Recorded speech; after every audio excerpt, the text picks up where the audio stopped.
You've probably heard that hosting open houses is a great way to get buyer leads. But how exactly are you supposed to do that? If you're hosting open houses but not getting much business from them, the problem may not be the open house itself, but what happens after the open house. A lot of agents collect names, send one generic "nice meeting you" text, and then wonder why nobody responds. But open house follow-up is not about chasing people. It's about giving each lead a clear, helpful next step while the property and you are still fresh in their minds. In this video, I'm going to walk you through a simple open house follow-up system you can use every time you host an open house, including what to do before you pack up to leave, the follow-ups that you should be doing the same day, how to organize your new leads, and how to follow up without sounding pushy or too salesy. Because the goal is not just to meet buyers, it's to follow up and nurture them into future clients by making the buying process feel easier and less overwhelming. And if you want the checklist that goes with this, I'll leave the link in the description below. So first, before you even leave the open house, take a few minutes to review your sign-in sheet while the conversations are still fresh.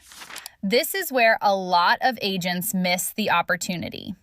They wait until later or the next day, and then they can't remember who said what. Instead, before you pack up, add a few quick notes next to each lead. What did they like about the house? What did they not like? Did they mention a price range? A timeline? Were they looking for themselves, a family member, or just casually browsing? You also want to separate people into simple categories. For example, hot buyer, warm buyer, casual browser, neighbor, or already represented. And this part is important. Make sure you confirm whether they are already working with another agent before adding them to your active follow-up list. This keeps your follow-up professional and appropriate. The second step is your same-day follow-up. This should ideally happen within a few hours while the home and the conversation are still fresh. But the key is that your message should not feel generic. So instead of saying, "Nice meeting you, let me know if you need anything," you want to send something useful. A strong first follow-up could include the listing they toured, 2 or 3 similar homes nearby, and at least one option priced below the open house listing. That last part matters because it shows you are not just trying to push them into that one house. You are helping them compare their options. You could say something like, "Hi Sarah, it was great meeting you at the open house on Maple Street today. I'm sending over that listing, plus a few similar homes nearby, so you can compare price, location, and condition.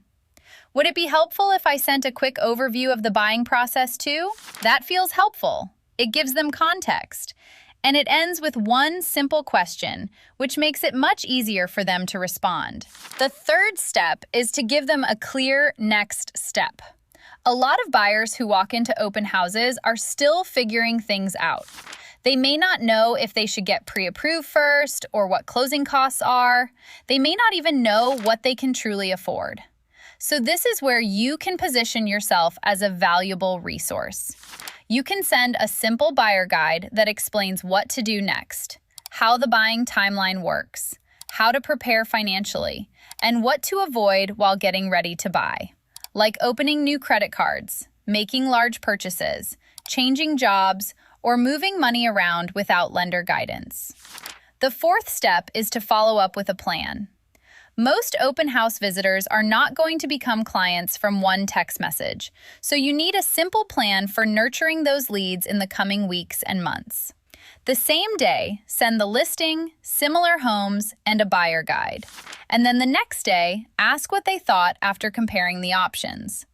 A few days later, you can send a new comparable listing that has come on the market, or a neighborhood insight that matches what they told you.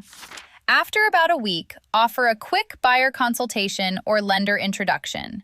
Then, if they are not ready yet, you can move them into a longer-term nurture plan where you send a short market update, new listing roundup, or helpful buyer tip once a month. You don't need anything complicated, but you do need a place to track the details.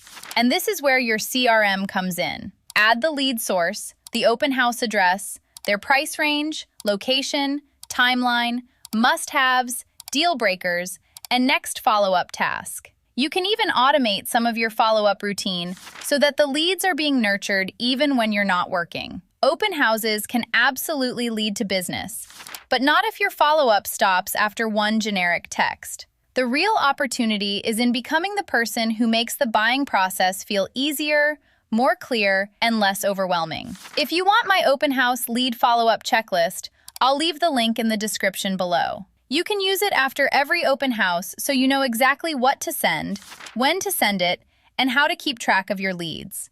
And check out this next video for more new agent tips to help you launch your real estate career in less time.